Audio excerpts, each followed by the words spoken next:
Oi, gente, bem-vindos ao Lua Literana. Eu sou a Ana Moon e hoje a gente vai falar sobre a minha última leitura pro canal. Kiki's Delivery Service, o serviço de entregas da Kiki, que é um livro... Ele é um livro infantil, mas ele se tornou, assim, relevante na cultura japonesa de animações. Então eu acho que todos os adultos que gostam de animação conhecem essa história. E a gente vai falar sobre o livro e a gente também vai falar sobre o filme. Na verdade, a maioria das pessoas conhece a história pelo filme do estúdio Ghibli. Então eu vou fazer uma comparação com vocês, a minha opinião sobre o filme que eu já conhecia, que eu já tinha assistido, e o livro que eu li faz pouco tempo. Se vocês ainda não se inscreveram no canal e estão assistindo esse vídeo e gostarem desse vídeo, se inscrevam. Eu preciso de 1000 inscritos para conseguir monetizar os meus vídeos. Estamos em 816, eu acho. Então falta bem pouquinho. Então, se vocês tiverem amigos que também gostam de literatura, divulguem o canal para eles, para eu conseguir atingir o número. Também, se vocês gostarem do vídeo, deem like, que ajuda bastante. Comentem também o que vocês acharem do vídeo e também interações de acordo com o que eu for falando. E eu respondo todo mundo sempre, então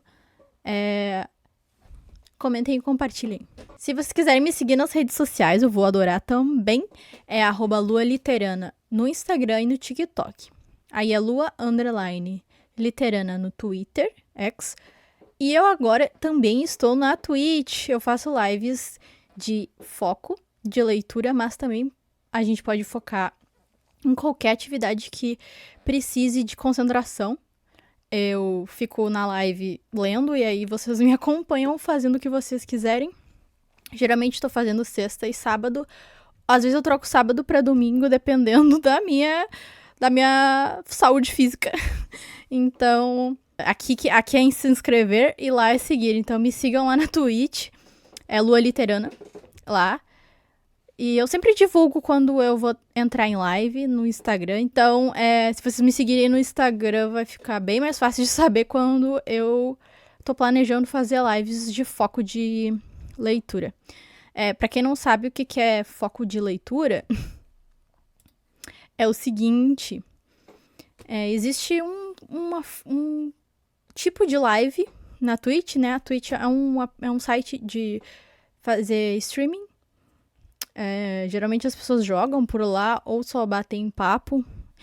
E aí, essas lives de foco entram na categoria de bate-papo, mas elas são assim. Eu coloco um cronômetro na minha tela e aí eu defino o tempo. Geralmente estou botando 45 minutos. Quando esse cronômetro começa a contagem regressiva, né, até o 0, a gente fica em silêncio. Geralmente eu fico lendo o meu livro.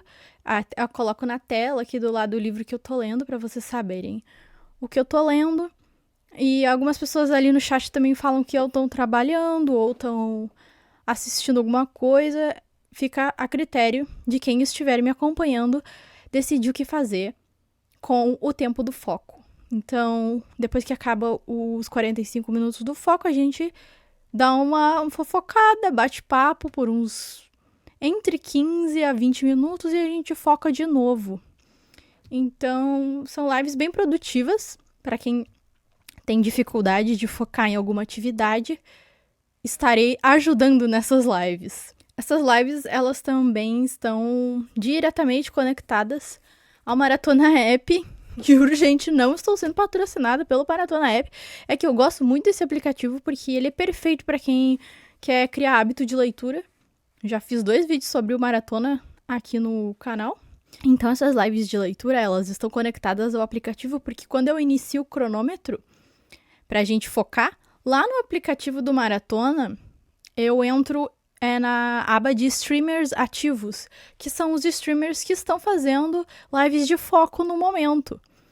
Então, se vocês tiverem uma conta no Maratona App, vocês podem usar o Ovo Foca comigo, que é aquela ferramentinha do Maratona de foco, que nada mais é do que um cronômetro que a gente usa para focar em alguma atividade. Só que daí vocês podem focar comigo através do Maratona App. Não sei se deu para entender. É a primeira vez que eu tô falando aqui no canal das lives da Twitch e relacionadas ao Maratona. Eu sei que é meio difícil de entender no início, mas depois que a gente começa a participar e entende, fica um pouco viciante. Eu só não tô fazendo lives aqui no YouTube porque o YouTube não tem essa ferramenta de conectar com o Maratona App. Então. Mas se vocês quiserem que eu faça lives aqui no YouTube de leitura, sei lá, a gente pode só colocar um cronômetro sem relação com o aplicativo. E a gente pode fazer por aqui também, se vocês não estão tão inteirados com a Twitch. Poderemos estar fazendo no YouTube também. Só comentem aqui embaixo, se tiver bastante gente. Eu posso fazer live aqui também. Por enquanto, tô só lá na Twitch. E é isso. Mas então, vamos falar sobre Kiki's Delivery Service. A autora é a Eiko Kadono. E ela nasceu em Tóquio em 1935. Ai, tem uma foto dela aqui. Deixa eu ver se vocês conseguem ver. Ela é uma autora, então, japonesa de literatura infantil. Tem livros ilustrados também, de não ficção e ensaios nos períodos Showa e Heisei do Japão. O seu trabalho mais famoso, então, é esse daqui, né? Que em japonês fica Majo no Takyubin. Não sei se eu falei a pronúncia correta, mas em português é o Serviço de Entregas da Kiki. Esse livro aqui ele é em inglês, mas existe a versão em português. A gente já olha no Google, vou ajudar vocês a encontrar se vocês quiserem comprar para ler. Então, o livro ele foi lançado em 1985 e ele foi adaptado para o filme em versão de anime pelo Hayao Miyazaki, que é um dos cofundadores do estúdio Ghibli. E existiu depois uma série de livros subsequentes, mas eu não li e eu não sei se tem em português. Acho que não, acho que só em inglês. Nem sei se tem em inglês. Em 2018, ela ganhou o prêmio Hans Christian Andersen. Então, um pouco sobre o Hayao Miyazaki. Ele é importante para o vídeo, porque ele é o principal responsável pelo filme. E o estilo do estúdio é muito específico. Quem já assistiu os filmes sabe do que eu tô falando. É uma coesão artística inigualável. Eu acho que é o estúdio mais que eu admiro mais em termos visuais, em termos de narrativa. São os filmes mais belos que existem em versão de animação, assim. Gosto da Disney, mas nem se compara pra mim.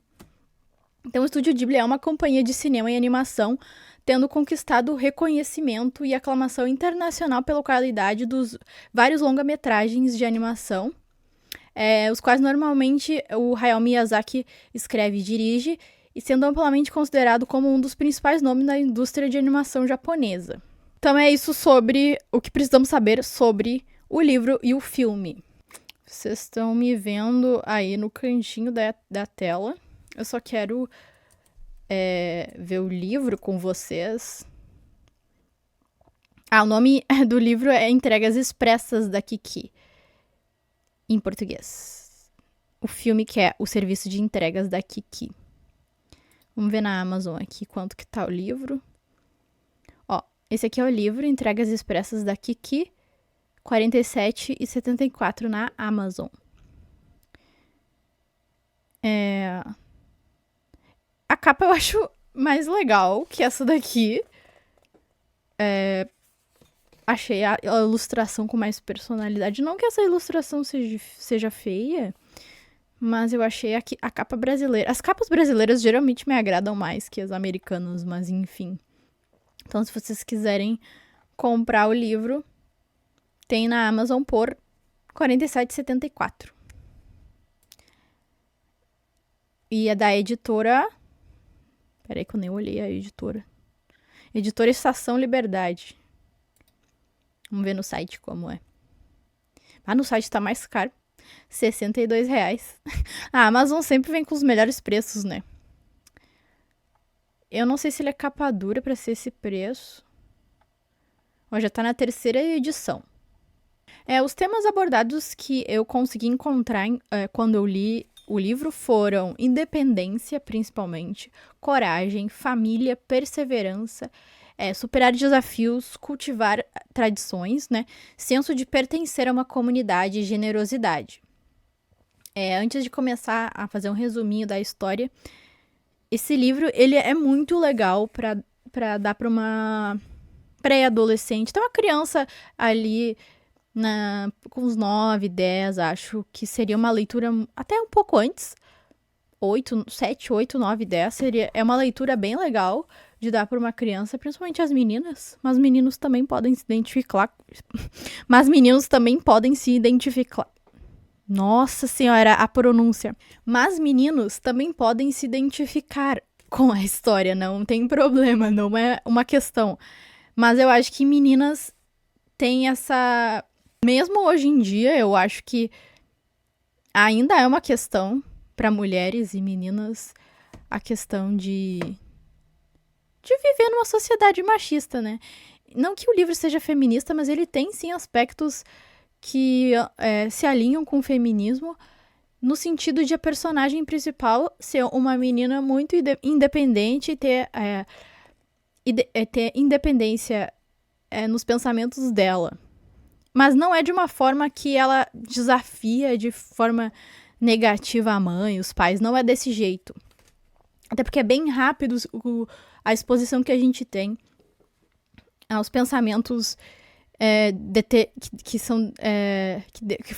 que mostram como a Kiki é determinada. São pensamentos básicos, assim, que eu acho que seria legal uma menina uma criança, né? Uma criança ler e se identificar, sabe? E ver como é importante a gente ter a própria motivação e independência em relação aos nossos pensamentos mesmo. Então, isso. Seria uma leitura muito legal para uma criança. Gostaria de ter lido quando eu era criança, mas eu acho que não existia esse livro em português quando eu era criança. Então, daria para minha filha imaginária ler esse livro. Então, como que é a história da Kiki? A Kiki mora em uma pequena cidade no meio de uma floresta e colinas gramadas. A mãe da Kiki vem de uma geração de bruxas e seu pai é um humano sem poderes. O pai dela é folclorista, estuda lendas e contos sobre espíritos e magia. Isso é um detalhe legal da história, que o pai, ele apoia muito esse lado da mãe e da filha de serem bruxas, não só apoia como é o trabalho dele estudar sobre isso. Então, já achei um aspecto um tanto feminista da história, no sentido de que o homem ali não é o foco principal, ele estuda sobre o dom das mulheres. Então, já achei muito legal. E é diferente, geralmente não é assim. Então, e é uma história, gente, essa história foi escrita em... Eu sei que o filme saiu em 1985 ali, né? Mas... não. O livro saiu em 1985, então nos anos 80 a autora já tinha esse desejo de fazer uma história que se diferencia nesse sentido de que o foco é a mãe na história e, consequentemente, a filha e a linhagem de bruxas. E esse é o assunto principal. E o pai estuda sobre isso, se casou com uma bruxa e celebra esse dom da esposa e da filha. Então, a Kiki, ela é filha única e em breve vai fazer 13 anos. E na história é quando se atinge a maioridade. Esse é o único detalhezinho, assim, que eu achei estranho. Acho que todo mundo acha estranho. Inclusive, depois a gente vai falar sobre isso no filme. Até os personagens do filme, o estúdio decidiu fazer eles reagirem com estranheza. O fato de que a maioridade é com 13 anos. No livro não tem essa estranheza. No livro, a gente ali na história age como se fosse normal. Uma criança de 13 anos sair pra vida. Mas é assim que acontece na história. Então, nesse universo, quando filhas de bruxas e humanos atingem 10 anos, elas decidem se querem seguir a tradição e viver como bruxas ou não. Se ela decide seguir, ela aprende a magia da mãe e escolhe uma noite de lua cheia no seu 13º ano para ir embora da casa dos pais e procura uma cidade própria que precisa de sua magia. Então, nesse universo, as bruxas, cada uma mora numa cidade, então ela é a única bruxa da cidade, e aí ela oferece seus serviços para os moradores da cidade. Que os serviços seriam o uso da magia, né? Mas achar uma cidade sem nenhuma bruxa é algo difícil. Mas através dos anos o poder das bruxas enfraqueceu e o número de bruxas diminuiu. Então, apesar de ser difícil, tem poucas bruxas por aí, no universo da história.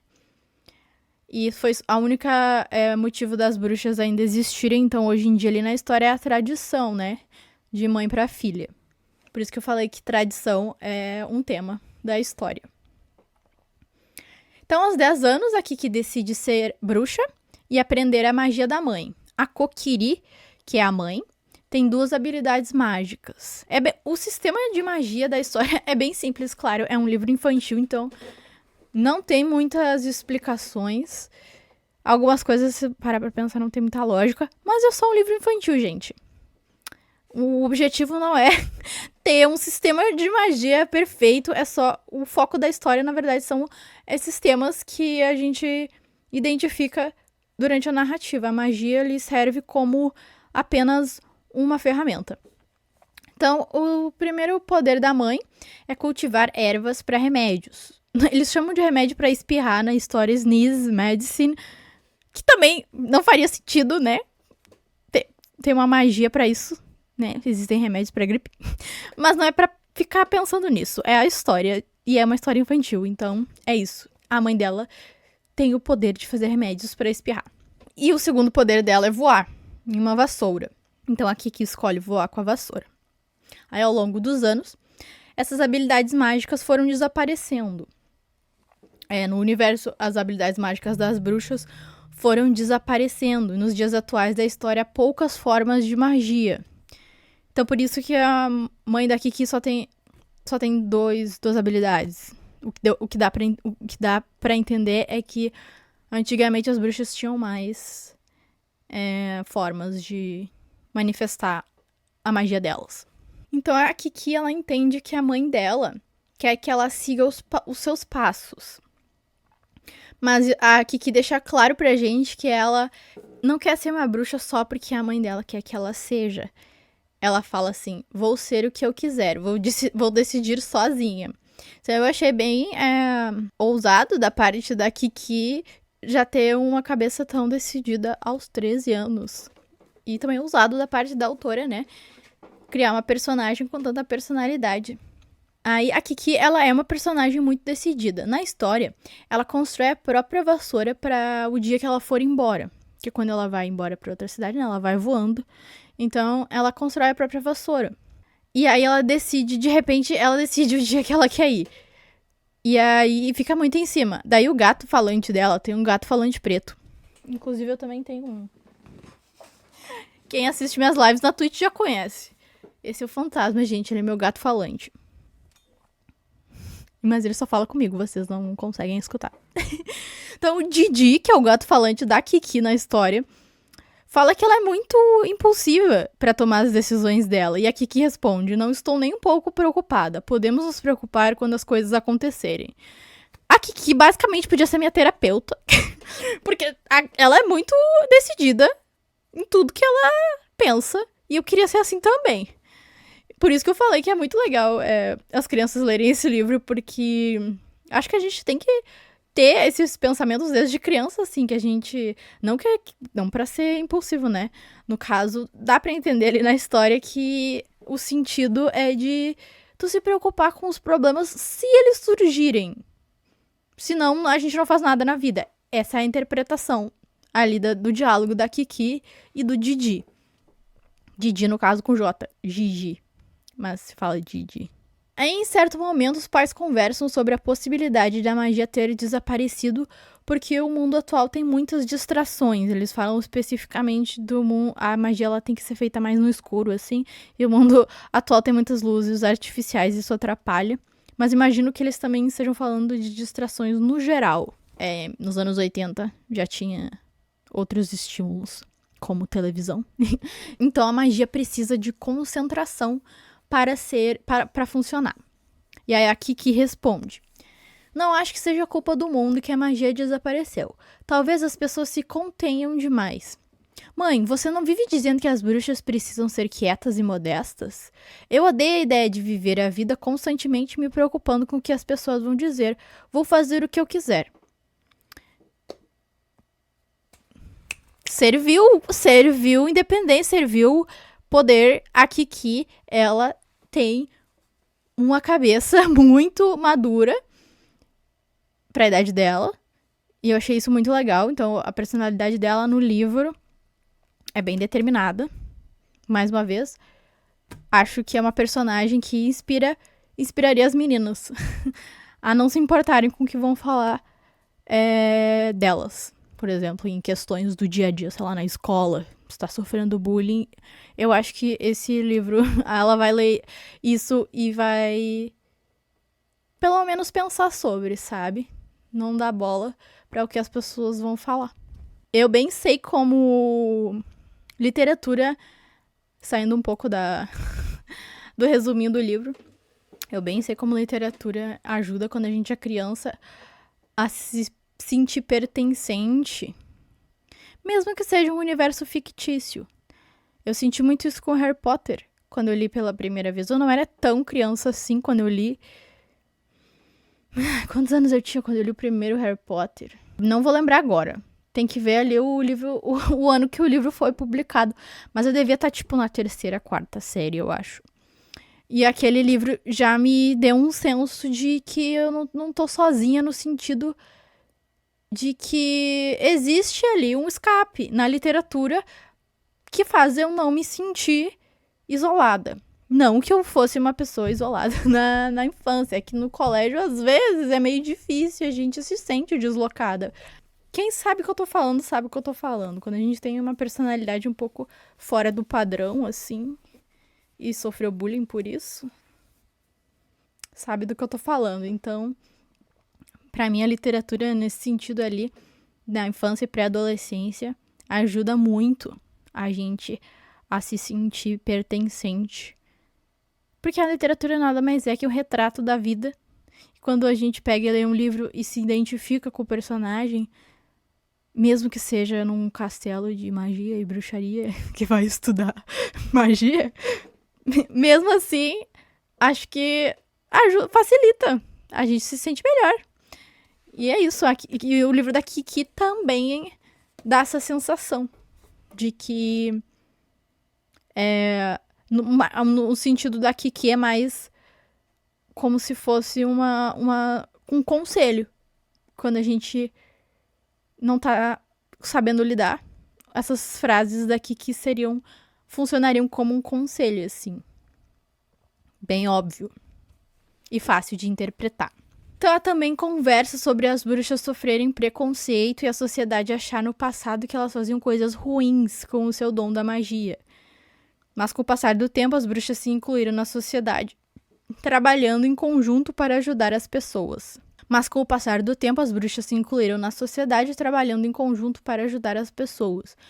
Então tem aí até uma certa... Como é que eu vou colocar? Que anos 80 é bem acontece um certo... Assim, isso acontece nos Estados Unidos, mas eu acredito que sim, pode ter se expandido para o resto do mundo. O auge ali de filmes e livros relacionados à possessão demoníaca, e muitas vezes esses temas são injustamente conectados à bruxaria. Então, muitas pessoas naquele tempo, com certeza, tinham visões preconceituosas da bruxaria, que não tem nada a ver com o demônio. Então, essa conversa no livro achei também muito importante para a temática de magia na literatura, porque até hoje sabemos muito bem que, principalmente religiões muito ortodoxas e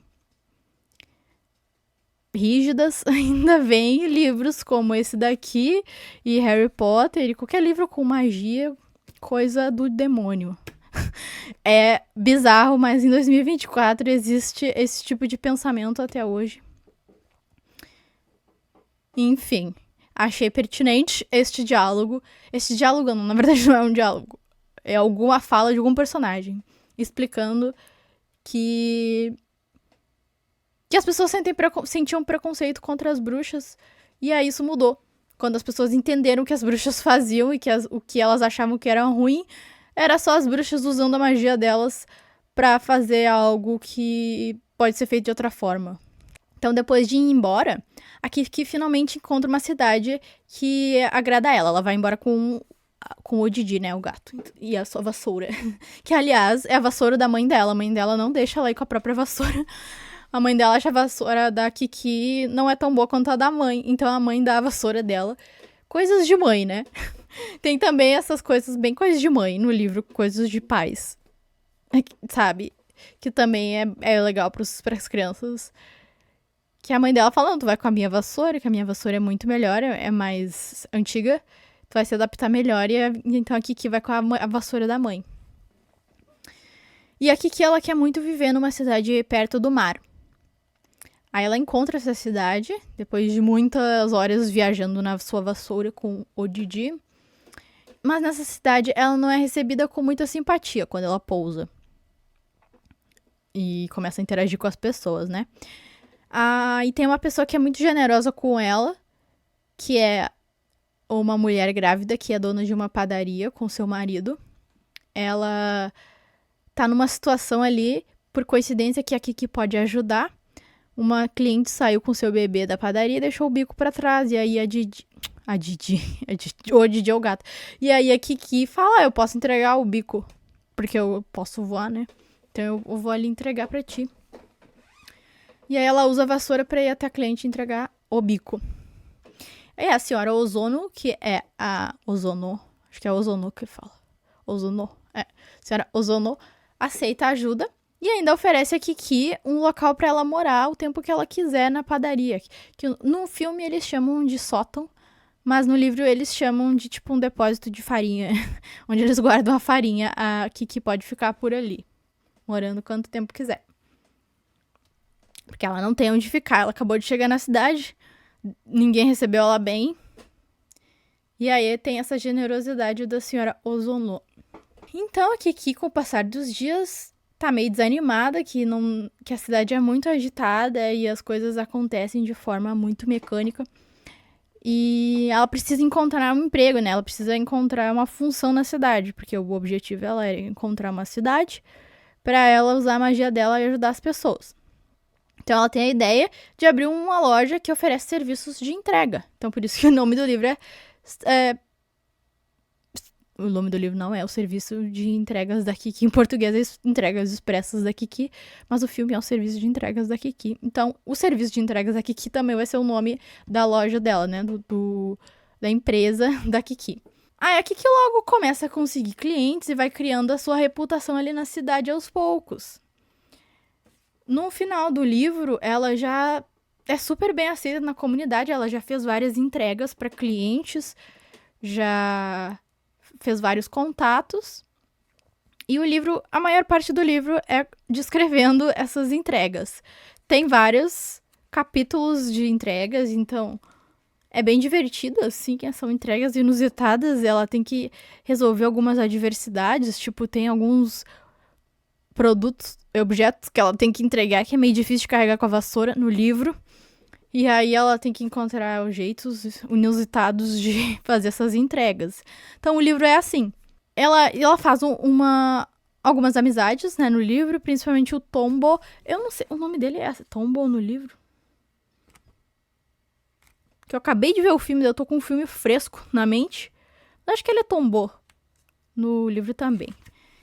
Só que no livro, o Tombo, ele foca bastante em ajudar a Kiki a resolver um problema ali com a vassoura na hora de fazer uma entrega. Então, a função do Tombo no livro não é tão... A função dele ele é mais prática no livro do que no filme. No filme vai ser um pouco diferente. Ele vai ser o mesmo personagem, só que no livro ele não é tão relevante no livro, assim. Ele só ajuda ela ali na entrega. Ele faz parte de um clube de aviação que ele tem com os amigos. Então ele gosta muito de temas relacionados a voo. Então, como eles se conhecem no livro, ele rouba a vassoura da Kiki pra tentar usar. Mas óbvio que ele não consegue, porque ele não é uma bruxa, ele não é um bruxo. Então, é assim que eles se conhecem. A Kiki vai atrás dele e ele quebra a vassoura da Kiki. E ela tem que construir outra vassoura. Mas é assim que eles se conhecem. Aí depois ele ajuda ela numa entrega. Mas a maioria das cenas é a Kiki sozinha. No filme é um pouco diferente.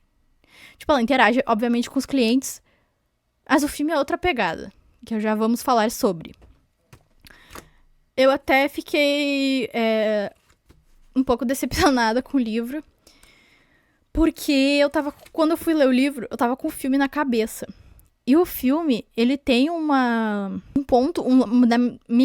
no último terço do filme, ele aborda uma questão muito delicada que no livro não tem. E eu achei... Por isso que eu gosto do Estúdio Ghibli, porque eles conseguem fazer filmes melhores que o livro. Não que o livro seja ruim, o livro é muito legal. Mas o filme, ele tem mais impacto pra mim, assim. O livro é legal porque a personalidade da Kiki é diferente, assim. Ela é mais, como eu já expliquei, independente. Tem bastante foco na personalidade da Kiki. No filme, não tem tanto assim. O filme, ele vai... A Kiki no filme, ela é mais insegura. É muito mais legal o filme pra gente se identificar com as inseguranças da Kiki, o que acontece com ela no filme. Tanto que a primeira vez que eu assisti o filme...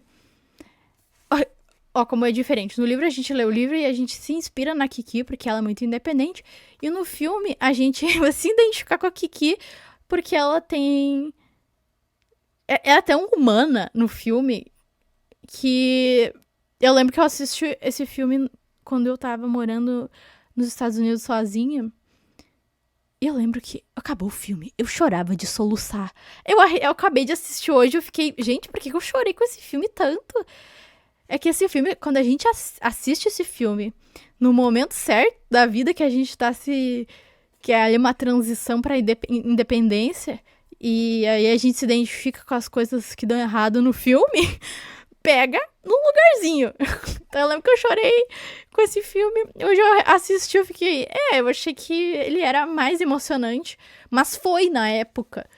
Então quando a gente tá se identificando muito com o personagem, o filme é outro, sabe? Mas eu assisti hoje e eu lembrei de todos os pontos que eu achei geniais do filme. Então vamos para o filme. Então no filme... A primeira diferença que eu identifiquei ali já na primeira cena, que é a Kokiri, a mãe da Kiki, tá conversando com uma cliente na loja de ervas, né? Sobre a Kiki ir embora pra ser bruxa. E aí a senhora comenta que ela acha muito cedo, né? 13 anos, a criança sair de casa, e a mãe concorda. E fala que não queria que ela fosse, ainda mais sozinha. Então... Pra adaptar pro filme e pra não soar tão absurdo, já que o filme ele tem uma pegada muito realista, tanto das cenas do cotidiano, quanto dos sentimentos dos personagens. Então não faria muito sentido no filme eles ignorarem isso, sabe? Porque é tão real tudo, todos os pequenos detalhes, assim, todas as sensibilidades de sentimentos, é tudo muito realista, então... Achei que combinou super com o filme elas não fingirem que é normal, sabe? Uma criança de 13 anos atingir a maioridade e sair sozinha pra uma nova cidade. Uma coisa que, sempre quando eu vou falar de filmes do Estúdio Ghibli, eu tenho que elogiar as cenas, né? As ilustrações, os desenhos dos animadores. Dá vontade de pausar cada cena do filme... e ficar admirando os detalhes dos desenhos, né? Tipo, os objetos dos ambientes, as cores, as paisagens, as plantas. todos os detalhes dos filmes do estúdio. Todos os filmes são assim, gente. É assim, ó. É filme de tu ver várias vezes pra te só ficar admirando a beleza.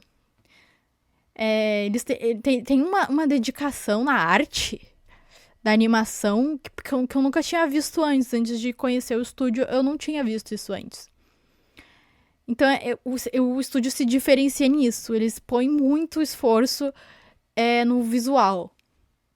E são cenas que te trazem conforto. São cenas do cotidiano, mas elas são tão bonitas. Os detalhes tão bonitinhos.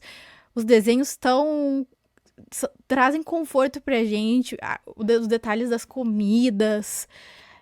Ali a loja de ervas da mãe, lindo os detalhes. Aí depois a gente vai ir pra padaria da senhora Ozono. Os pãezinhos, é tudo muito bonito, assim, parece quadros, assim. Realmente, eu tinha comprado um pôster que é a Kiki na padaria, porque é tão bonita a imagem que dá vontade de ter mesmo como quadro. Então a trilha sonora também, junto com as cenas bonitas. Sério, às vezes tem cenas que só da trilha sonora tocar já dá vontade de chorar.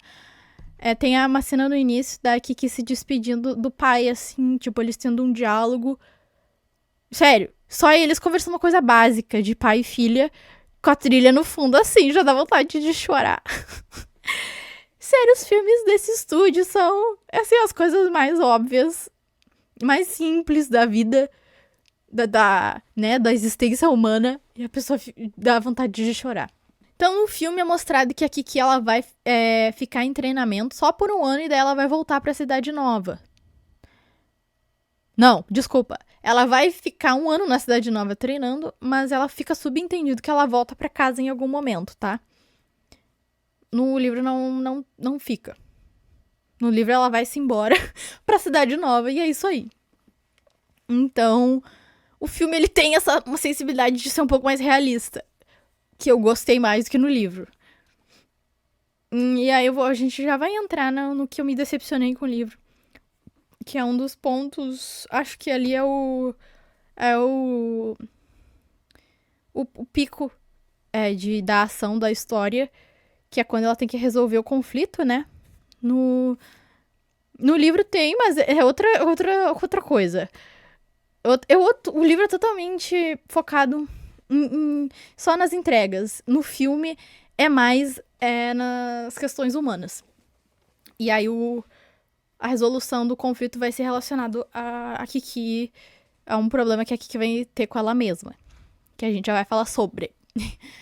Então, quando a Kiki ela tá fazendo sua primeira entrega oficial para uma cliente, aparece a primeira diversidade, que é bem divertida. A cliente quer dar um presente pro sobrinho dela, e o sobrinho é uma criança, então ela tá dando um brinquedo dentro de uma gaiola.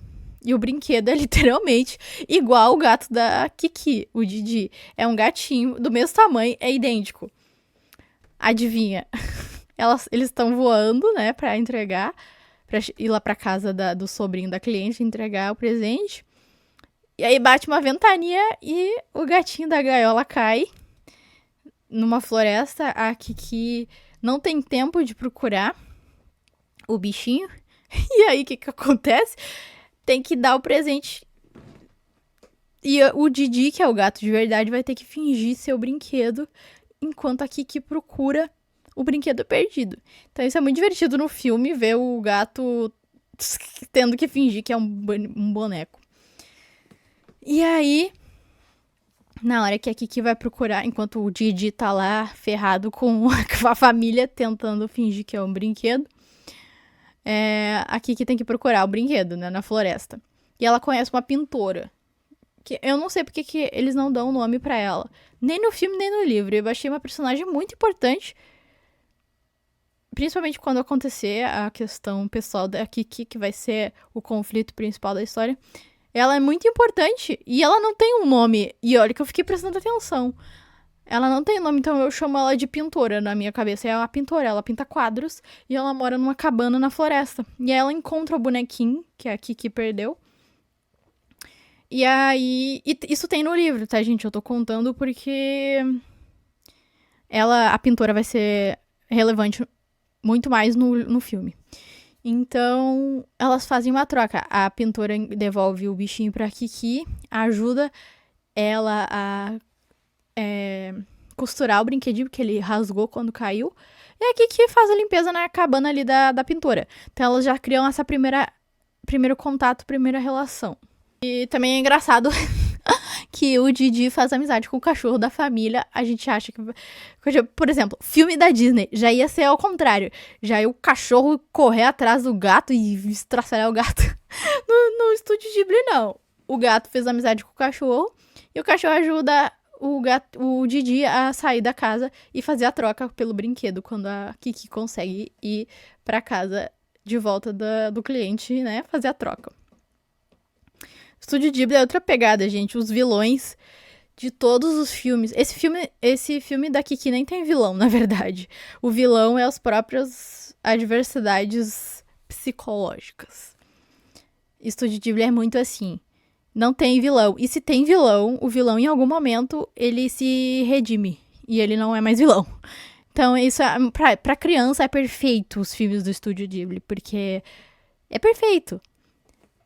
Porque é distante, bastante distante de negatividade, assim. São filmes muito positivos. E as negatividades que existem são mais relacionadas a questões humanas, assim. O livro, ele foca muito mais nas enrascadas que a Kiki se enfia quando ela tá fazendo as entregas e como ela vai conseguir dar a volta por cima e fazer essas entregas, do que em os personagens terem alguma profundidade. A Kiki, sim, a Kiki é a principal, então a autora deu uma personalidade pra ela ali. Mas no filme, os secundários eles vão ter mais importância pra Kiki. Então a Kiki ela é bem protagonista mesmo, assim, clássica de filme, assim. Não tem muita segurança. Por isso que eu acho que o estúdio fez essa mudança. A Kiki ela é muito decidida no livro, mas no filme ela não é tanto. Ela é mais insegura, mais tem mais medo, assim, de se jogar. Ela é bem fechada. E aí os secundários eles vão sendo importantes pra Kiki se abrir e se sentir melhor. Então, por exemplo, o Tombo, que é o gurizinho que... No livro ele nem tem importância, mas no filme tem um climinha de, tipo, primeiro amor ali com o guri. Mas não tem quase nada disso, são só amiguinhos, mas enfim. Tem um climinha, sabe? Então, a forma que eles, no filme, eles se encontram, pela primeira vez já no início, tipo, ele já vê ela chegando na cidade e já meio que se encanta com ela por ela ser bruxa e ela voar numa vassoura e ele gostar de aviação. Então, como eu falei no livro, ele ajuda ela ali só no momento de uma das entregas. Ele rouba a vassoura dela. No filme não tem nada disso. No filme é mais realista no sentido de, tipo, ele convida ela pra ir numa festa, só que daí uma das entregas começa a chover e atrasa, ela não consegue ir na festa. Então a relação deles é mais realista, assim, sabe? E mais focada nas relações. Então, no livro, as entregas que ela faz pros clientes são meio bizarras, assim, tipo... E os filmes do Estúdio Ghibli, tem alguns que são bizarros. Tipo, esse que eu tenho tatuagem aqui, que é o... Viagem de Chihiro, é um dos filmes mais bizarros que eu já vi na minha vida. Mas tem filmes do Estúdio Ghibli que são totalmente realistas e não tem bizarrice. Apesar de ter magia nesse filme, ele é muito realista. Não tem bizarrice. Então, não que bizarrice seja negativo, é legal. Mas eu achei muito diferente o filme do livro por causa disso. Porque tem uns absurdos nesse livro, assim, de coisas, sabe? Que só em história que acontece. Essa foi uma das principais diferenças que eu notei. Então, no filme, os secundários são mais explorados. Em cenas com a Kiki, eles são mais importantes para o desenvolvimento de personagem da Kiki. Até mesmo a dona da padaria, que recebe a Kiki, ela tá em vários momentos do filme sendo carinhosa com a Kiki, demonstrando afeto. No livro também tem isso, mas no filme eu achei que teve um peso maior. Pela Kiki precisar desse afeto em vários momentos.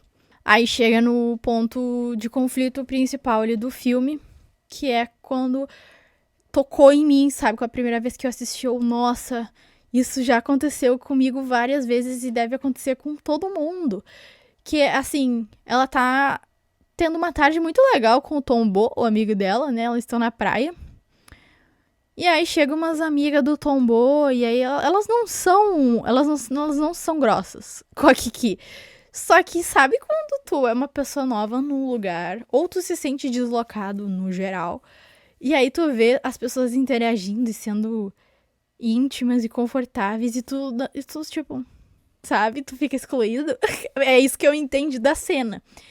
Tá, a Kiki do nada, ela fica triste e vai embora, e sem explicar pra ele fica confuso.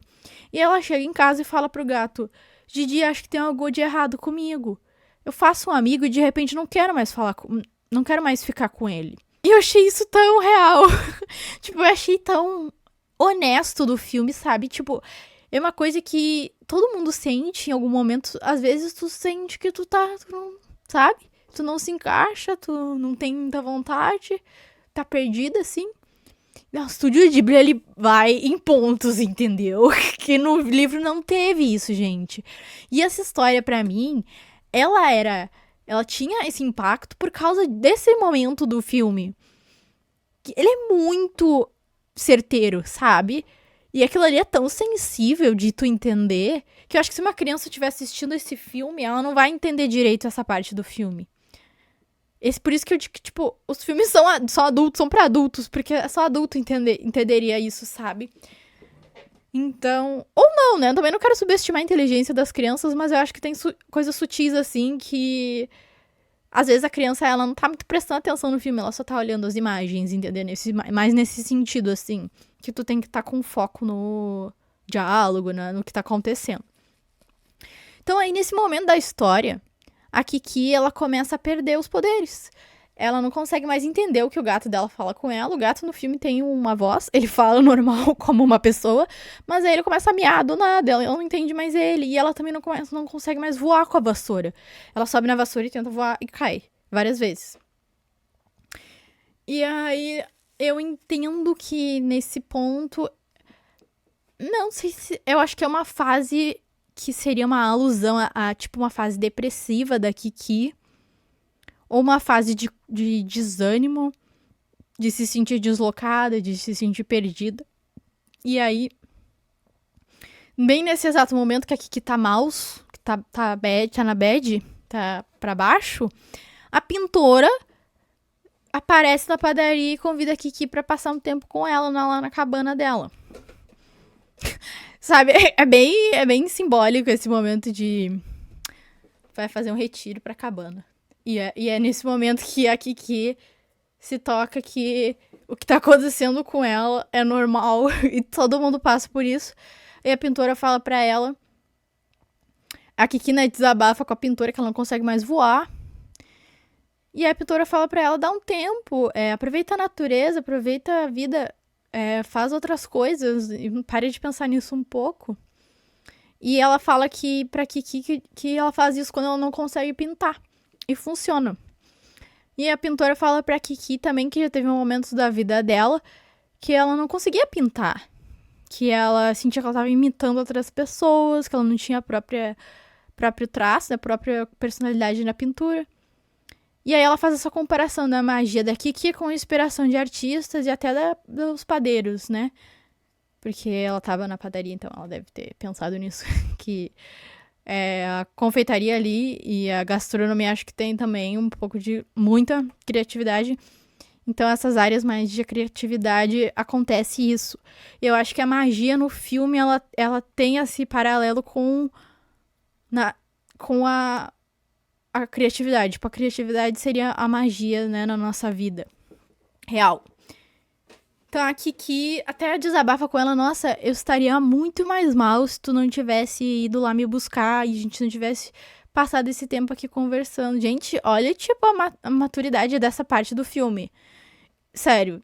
Tipo, isso não é pra criança, sério. Não que eu não acho que as crianças não entendam isso, mas é um sentimento que a gente só sente de verdade quando a gente tá mais maduro na vida e entende. E aí, o filme... Eu notei nesse ponto ali que o filme, ele tem figuras de conforto pra Kiki femininas, imagens mulheres. A maioria, na verdade, tirando o Tombô, que eu não acho que ele seja uma figura de conforto, eu acho que ele tem um papel ali de desenvolver a Kiki socialmente, mas ele não é uma figura de conforto pra ela. Pelo menos não até o final do filme. Depois tem as cenas deles... no final dos créditos tem bastante cenas de, tipo, futuro, que é eles sendo mais amigos mais próximos. Acho que tá, ok, conforto. Mas naquele momento ali da Kiki se adaptando à nova vida, as figuras de conforto pra ela são todas femininas. A dona da padaria, que acolheu ela, né, a senhora Ozono, a pintora, e tem duas senhoras que são uma das clientes da Kiki, que a Kiki tem que fazer uma entrega pra neta, ou pra neta da senhora. Tem que fazer uma entrega de uma torta, eu acho. Só que a torta não tá pronta a tempo, então a Kiki chega pra entregar, pra buscar a entrega e não tá pronta. Então ela ajuda as senhoras a terminar a torta. E aí quando ela chega pra entregar pra neta da senhora a torta, a guria faz muita desfeita e fala, ai, eu odeio quando ela envia essas tortas horrível. E a Kiki fica tipo, sabe? Ah, poxa, ela fez com tanto amor, ela tá tão dedicada, eu ajudei ela. E aí, no final do filme, quando a Kiki tá ali tentando entender o que tá acontecendo, né, naquele momento de depressão ali, a senhora convida ela pra ir na casa dela e faz um bolinho pra ela, assim, escrito Kiki. Eu achei tão sensível, tão fofo, sabe? Esse estúdio, ele coloca cenas tão sensíveis. E aí a Kiki olha aquele bolo e ela chora. E eu fico tipo, sabe? Só precisava de um bolinho de uma senhora querida que me acolheu. E aí ela precisava daquele bolinho, sabe? Enfim, daí a resolução da história é muito diferente da do livro.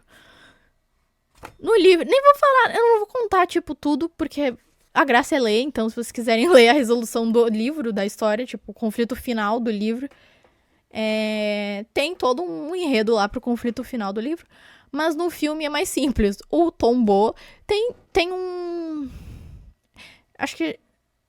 Como é que é o nome daqueles balões... Dirigíveis. Tem um dirigível. O Estúdio Ghibli adora dirigível. Eu não sei o que eles têm. Eu não sei se eles gostam muito de steampunk. O Estúdio Ghibli já tem um filme que é todo steampunk, mas eles também adicionam alguns detalhes, assim, em outros filmes. Então, tipo, dirigível é uma característica do steampunk. E aí tem um dirigível na cidade, que ele tá passando pela cidade, e aí o Tombô fica meio fascinado por esse dirigível, né? Ele gosta de coisas que voam. E o dirigível... Acontece um vento muito forte, o dirigível vira ao contrário, e o Tombô tá lá tentando segurar com o povo o dirigível. E aí acaba que ele fica pendurado sozinho no dirigível e, tipo, ele tá correndo risco de vida. E aí a Kiki, ela vai salvar ele. E ela, até esse momento, ela não conseguiu voar ainda. Aí ela consegue voar justamente pra salvar o Tombô. E aí é quando ela volta, ela consegue os poderes de volta. Então, ela conseguiu o poder porque ela, né, se importava com o menino e quis ajudar ele. Então, esse é o filme, gente. E eu achei o filme muito melhor que o livro. Infelizmente, é muito raro isso acontecer. Do filme ser melhor que o livro. Mas nesse caso, o filme é melhor que o livro. Então, é assim que encerro o vídeo falando que pela primeira vez na minha vida, o filme é melhor que o livro. Não que o livro seja ruim. O livro é muito legal, apontei vários aspectos positivos da leitura, mas o filme é melhor que o livro. Então, pro livro, eu vou dar umas 3 estrelas. Só não dou 4 porque, comparando com o filme, o livro não chega aos pés do filme. Que o filme, ele pega, sabe, no emocional do ser humano. De uma forma que o livro não pega. Então eu dei 3 luas. Eu falei estrelas, são luas. Aqui no canal é luas. Então eu vou dar 3 luas. E pro filme, não dou notas pra filmes, mas é 5 luas pro filme, entendeu? Porque não é o meu filme preferido do estúdio Ghibli. Acho que não entra nem no top 3. Que é o que eu mais gosto é o da minha tatuagem, né? A Viagem de Chihiro. Mas também tem um muito legal que chama Castle in the Sky. É o Castelo no Céu. Acho que é em português. Castle in the Sky. Esse filme é lindo, é perfeito, steampunk, estética, conceito, entendeu? E aí, acho que esse é o meu favorito, junto com Viagem de Chihiro. Também tem House Moving Castle. Como é que é em português? House Moving Castle? Castelo Animado. Que tem livro. Na verdade, é uma trilogia. Estarei lendo para o canal em algum momento. Eu tenho os livros aqui. E aí a gente compara também com o filme do Estúdio Ghibli. E eu já li o livro, na verdade. Eu li meio que até a metade e eu larguei. Não lembro o motivo. Mas eu não larguei porque tava ruim. Tava muito divertido o livro. O livro desse filme é muito bom. Que é o Castelo Animado, né? Então, vou ler de novo aqui pro canal, em algum momento. Foi isso, gente. Essa foi a resenha da semana. Fazia tempo que eu não conseguia fazer uma resenha, né? Consegui. Eu tentei não... Mentira. Eu falei vários detalhes da história. Mas eu tentei falar mais da minha cabeça nesse vídeo, mas eu não consigo totalmente. Sempre tem meio que um roteirinho. Então, espero que vocês tenham gostado desse vídeo. Espero que me falem aí nos comentários se vocês já leram o livro, se vocês já viram o filme, se vocês acham o livro melhor que o filme ou o filme melhor que o livro. Se tem outros exemplos de filmes que são melhores que livros que eu quero muito assistir. Se vocês falarem aí pra mim, eu vou assistir. E é isso. Ó, aqui, ó. O meu carimbinho aqui, ó. Biblioteca Lua Literando. Foi isso, gente. E até o próximo vídeo. Tchau. Tchau. Tchau, gente. Tchau, pessoal.